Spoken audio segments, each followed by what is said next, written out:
si Indofood ya, si Indofood ini dia harus ngasih handling fee nih ke si leader tadi 2,5% kan masing-masing semua. Nah, 2,5%-nya ini bukan dari premi net yang dia terima. 25% ini adalah dari premi gross yang tadi awal. Jadi di sini si Indofood dapatnya ini adalah 25% dari net setelah dikurangi komisi, ya kan? Nih 25% kali netnya yaitu 240 juta. Dia harus ngasih ke leader 2,5% dari 25 share premi 100%. Sehingga nilainya adalah 7,5 juta. Sehingga net yang dia terima preminya adalah 232 juta. Itu juga member Bango nih. Dia dapat preminya adalah 35% dari premi net ini 960. Dia dapat premi 336 juta. Nah, Bango ini harus kasih 25% dari 1,2 tadi. 35%, 2,5% dari ini. Sehingga dia ngasih ke perusahaan asuransi leader tadi ABC 10,5 juta. Sehingga dia netnya hanya dapat dari 336 dikurangi 10 hanya dapat 325.500.000. Total handling fee yang diterima oleh ABC adalah berapa ini teman-teman? 18 juta. 18 juta. 7.500.000 ditambah 7,5 juta. Oke, teman-teman. Nah, ini ada latihan nih di sini teman-teman. Nanti teman-teman coba latihan sendiri ya. Nih. Buat latihan aja. Atau mau kita coba yuk, sebentar ya. Bentar. Jadi ini case-nya adalah si ABC sekarang resikonya cuma 30 juta nih teman-teman. 30 miliar, sorry. Tarifnya adalah 5%. Dibagi koasuransi ke Indofood 30%, ke Bango 30%. Total 60%. Berarti si ABC nahan berapa nih teman-teman? 40%, Pak. 40%. Oke. Spreading resikonya, leader A, 40% kali berapa nih tadi? 30 miliar. 30 miliar. Si A berapa nih? 12 miliar. 40% dari 30. 12 miliar. Si B berapa? Si B 30 nih. 30 kali 30 miliar berapa nih membernya? 9 miliar, Pak. 9 miliar. Si Bango juga 30% sama ya. Berarti si Bango berapa juga di sini? 9 miliar. Iya, benar ya. Sudah jago nih teman-teman, baju HP nih. Pinter-pinter semua nih teman-teman di sini. Alhamdulillah. Alhamdulillah. Kok nggak dibales sih gitu ya. Ini si B, premi totalnya. Total premi yang diterima si leader dari 100% adalah tarifnya tadi 5/mil, dari resikonya adalah berapa teman-teman? Ini salah nih, bukan 1,2 ya.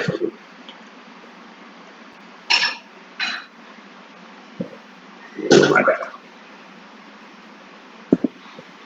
Oke. Total preminya berapa teman-teman? 5/mil kali 30 miliar. Kira-kira berapa di sini? 1.500.000 juta. 1,5 M, Pak. 1,5 M ya total premi. Komisinya 25% dari berapa tuh? Dari 1,5 M berapa? Dibagi 5 M. 375 juta. 375 juta. Jadi netnya berapa di sini? Net preminya?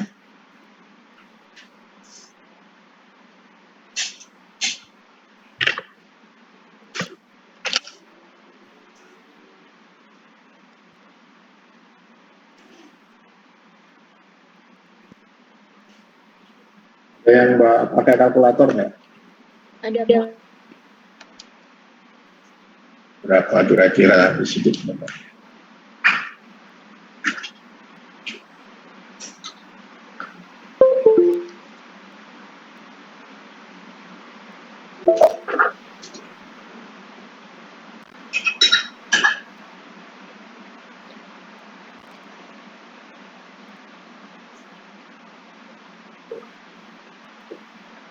Ini tadi 1,5 M ya.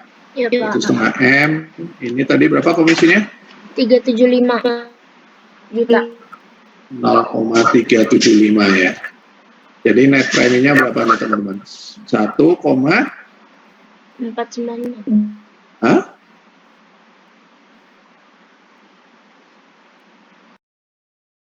1,125, benar nggak?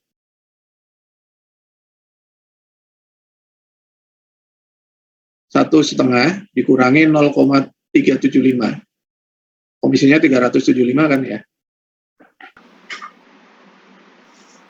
Jadi netnya preminya 1,125. Benar nggak teman-teman?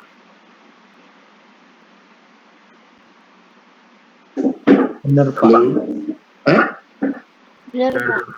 Benar ya? Oke. Next. Sekarang premi yang diterima Indofood adalah 40% kali berapa? Kali 1,5 atau 1,125? 1,125. Berapa nih di sini? Boleh dibantu kah? 450 Pak. Berapa? 450 juta Pak. 450 ya? Iya, benar. Ini berarti ya 0,450 miliar, ya nggak? 450 juta kan? Benar nggak? Benar, Pak. Benar nggak teman-teman? Benar, Pak. Oke, benar. Sekarang handling fee yang dia kasih ke si ABC adalah 5% kali 40% kali 125 atau kali 1,5? 1,125. 1,5. Misal. Jadi berapa nih?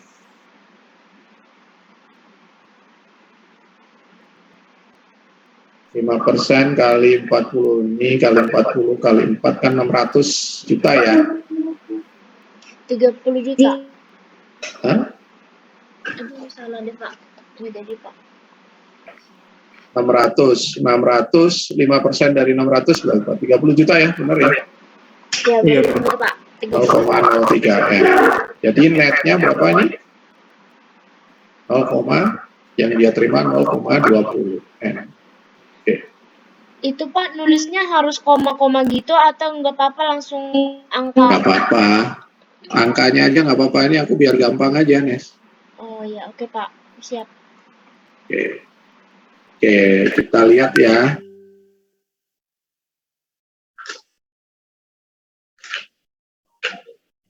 Nih, jadi sorry, ini tadi bukan 40% ya, typo ya. Ini 30 ya tadi di soal ya.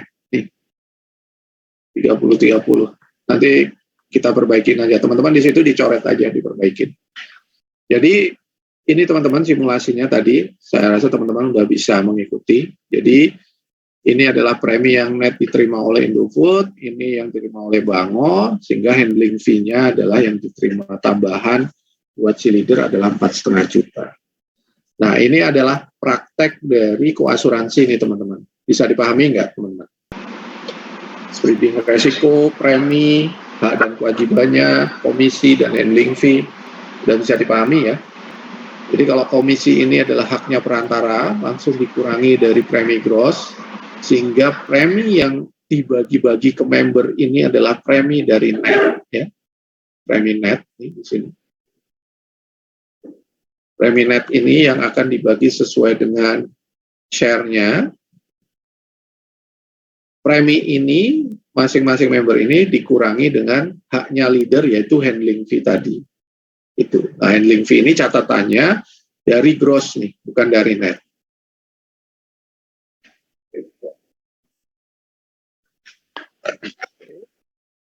Tentang koasuransi ada pertanyaan teman-teman? Belum ada, Pak. Belum ada. Oke.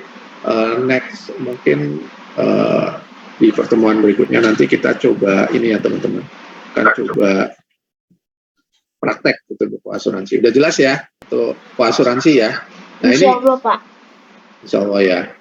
Jadi ini adalah mekanisme distribusi resiko yang paling konservatif nih. Sebelum reasuransi dulu, orang kalau ada resiko besar gitu ya, atau resiko yang tinggi, perusahaan asuransi melakukan distribusi resiko atau mentransfer resikonya dengan cara melakukan koasuransi ini. Dibagi-bagi dengan perusahaan asuransi yang lain. Paham ya teman-teman ya? Paham, Pak. Paham. Oke.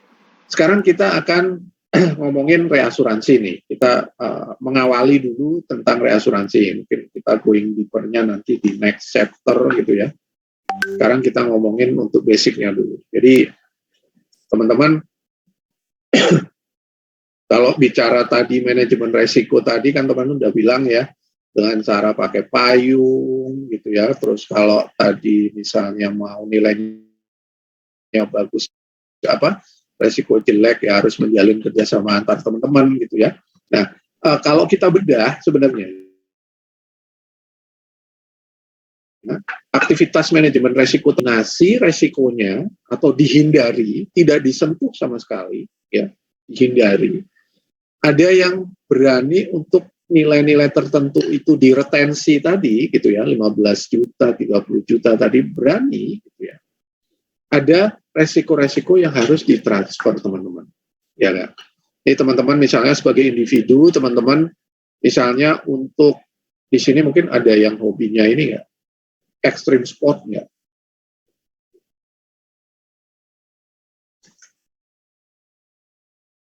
Muhammad Kansa, ya silakan ya, join telat, is okay. Ini misalnya di sini ada teman-teman yang tahu misalnya extreme sport, tahu para skydiving ya teman-teman. Berani nggak teman-teman kira-kira mencoba olahraga ini? Berani, Pak. Berani? Oke, berarti kalau berani ini geser ke sini nih, ngereten nih. Kalau saya sih nggak berani nih. Jadi ini menjadi resiko yang saya eliminasi nih, saya hindari, saya nggak mau. Saya milih untuk hobi mungkin naik sepeda aja deh. Atau baca buku aja deh yang lebih aman, yang nggak ada resikonya. Untuk hobi saya nggak milih skydiving ini, sehingga saya eliminasi nih kegiatan ini. Otomatis kalau saya tidak melakukan itu, resikonya ada nggak kira-kira? Tidak ada, karena udah saya avoid, saya eliminasi, saya nggak itu, saya nggak sentuh sama sekali resiko itu, kegiatan itu, sehingga resikonya otomatis jadi tidak ada. Nah selanjutnya, dalam kita beraktivitas nih sebagai individu, ini juga ada resiko yang kita mampu. Misalnya kalau resiko itu terjadi, ya wes lah, saya ikhlas, saya terima kerugian itu. Misalnya nih teman-teman yang cowok di sini nih, siapa Ardi, tadi Febri misalnya Ardi, Febri tadi suka misalnya yang Muslim gitu ya, Jumatan gitu, pakai sendal jepit. Itu dia akan dengan ikhlas naruh sendal jepitnya di luar nih tanpa melakukan usaha pengamanan apapun terhadap resiko kehilangan sendal itu. Ya nggak, benar nggak? Nah disitulah, pada saat itulah teman-teman itu namanya mampu meretensi resiko itu. Misalnya begitu Jumatannya selesai keluar, waduh sendalnya udah nggak ada nih gitu ya. Berarti ada yang tadinya sendalnya lebih jelek, sekarang sunnahnya katanya harus mengambil yang lebih baik gitu kan.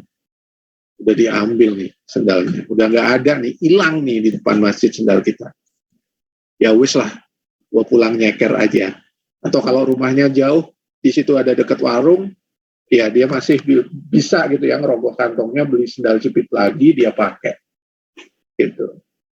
Nah, itu namanya adalah teman-teman mampu meretensi nih teman-teman. Mampu meretensi resiko kehilangan sandal jepit. Ya enggak? Nah, somehow ada beberapa mungkin teman-teman resiko yang nggak mampu untuk kalian, udah nggak bisa kalian hindari, tapi juga teman-teman nggak mampu untuk kalian retensi. Misalnya rumah nih teman-teman.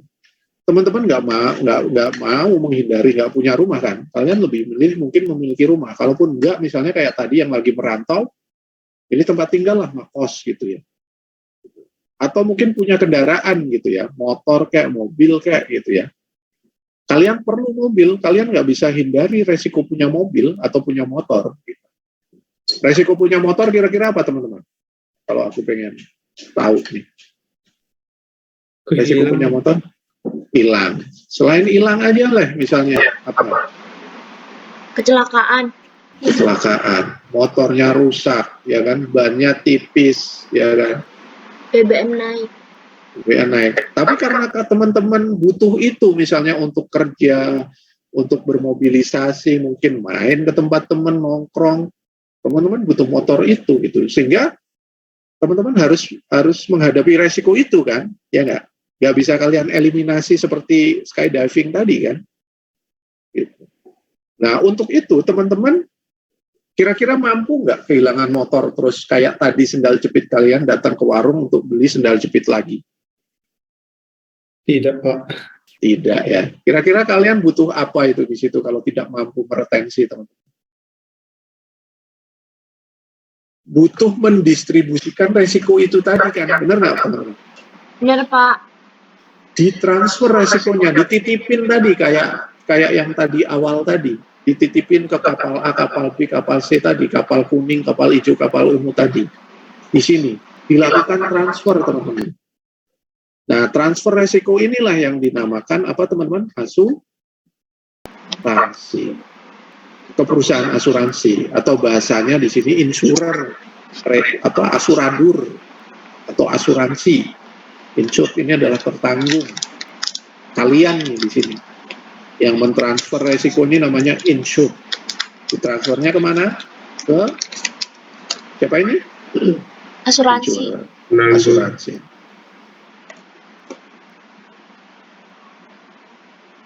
Kenapa sih asuransi atau penanggung ini mau menerima transfer resiko? Ya karena memang bidang usaha sama kayak si ini tadi, si siapa? Sorry. Balik lagi. Nah nih, si kuning, si hijau dan si ungu ini tadi, dia bisnisnya ngumpulin resiko ini nih dari si A, dari si B, dari si C, si D, si E, dengan harapan yang terjadi loss cuma si C aja. Sehingga si A, si B ini preminya bisa dia simpan. Itu klaimnya cuma satu. Gitu. Ya nggak? Iya Pak.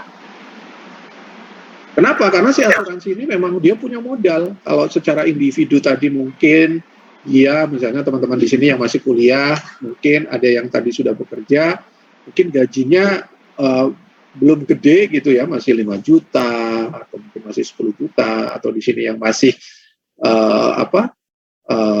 menunggu transferan orang tua gitu ya, kayak aku dulu waktu ngekos gitu ya, kemampuanku dulu sebulan itu sebulan cuma 60.000 dulu tahun 98 teman-teman, aku ngekos itu kemampuan finansialku sebulan itu cuma 60.000 gitu. Jadi aku kalau kehilangan apa ya misalnya kacamata aku pakai kacamata kan, kacamata gua pecah, itu gua udah langsung nggak bisa ngapa-ngapain karena di kantongku seminggu cuma 60.000, aku nggak bisa langsung beli kacamata gitu.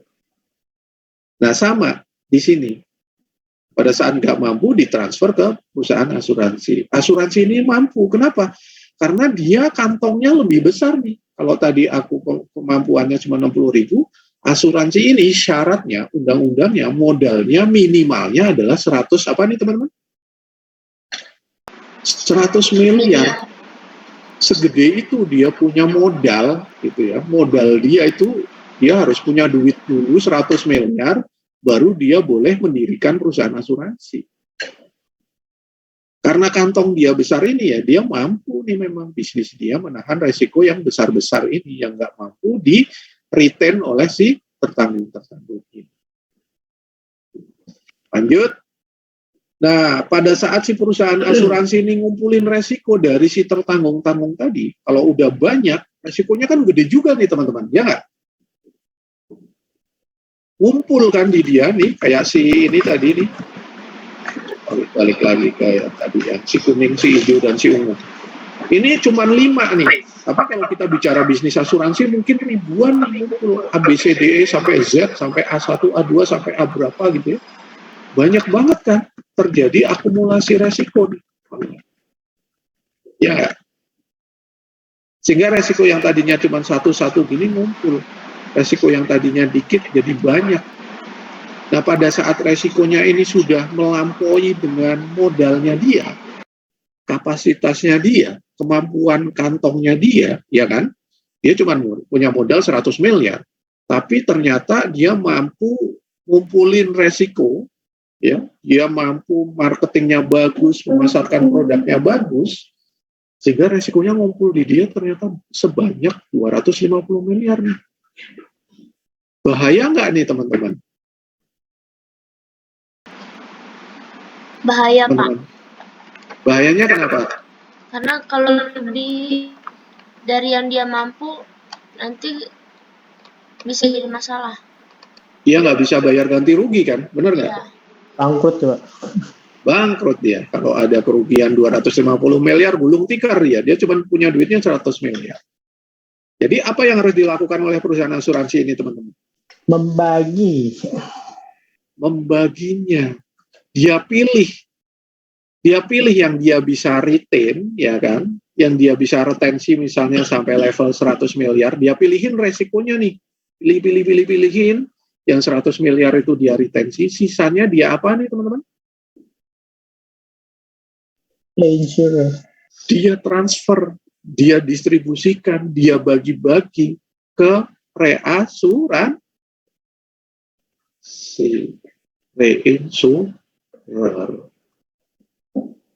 Kenapa ke reinsurer?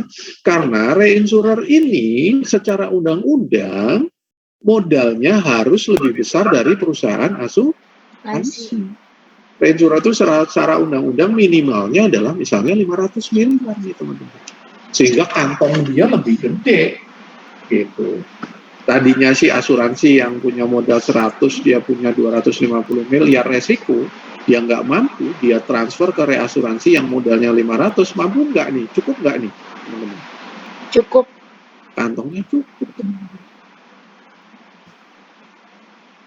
Nah, sampai sini dulu konsep reasuransi. Bisa dipahami, teman-teman? Bisa, Pak. Oke. Nah, si reasuransi juga gitu nih, teman-teman. Dia suatu saat ya resiko yang dia kumpulin pun bisa sebanyak ini teman-teman, 1,5 triliun misalnya, 1.500.000 miliar atau 1,5 triliun. Sehingga si reinsurer ini pada suatu ketika juga harus melakukan proses apa pada saat kapasitasnya sudah tidak mampu, teman-teman. Pada titik tertentu si reas ini juga udah kelebihan nih, teman-teman. Nggak mampu lagi nahan resiko. Dia harus apa, teman-teman? Transfer lagi, Pak. Transfer lagi, teman-teman. Ke reasuransi lagi, teman-teman. Gitu. Bagi lagi ke teman-teman reasuransi yang lain atau ke reasuransi yang lebih besar. Kalau di sini ini misalnya Nesya, di sini asuransinya misalnya Astra gitu ya. Astra ke reasuransinya ini namanya misalnya adalah Tugu Reasuransi, Tugu Re gitu ya. Nah, Tugu Re ini punya keterbatasan kapasitas, dia akan mereasuransikan kembali resikonya yang gede-gede nih ke perusahaan reasuransi yang lebih besar, misalnya yang ada di Singapura, yang ada di Hong Kong, atau mungkin yang lebih besar ada di London sana ya. Nah, proses ini namanya adalah retrosesi. Proses mereasuransikan bisnis reasuransi ini namanya retrosesi. Nah, si retrosesi ini punya kemampuan yang lebih besar karena modal dia lebih besar daripada modalnya perusahaan reasuransi. Dia bisa triliunan nih modalnya si retrosesor ini, si reasuransi ini yang lebih besar ini. Itu teman-teman. Bisa dipahami nggak? Bisa, Pak. Oke. Nah, mungkin udah ya habis ya. Sampai situ dulu nih teman-teman.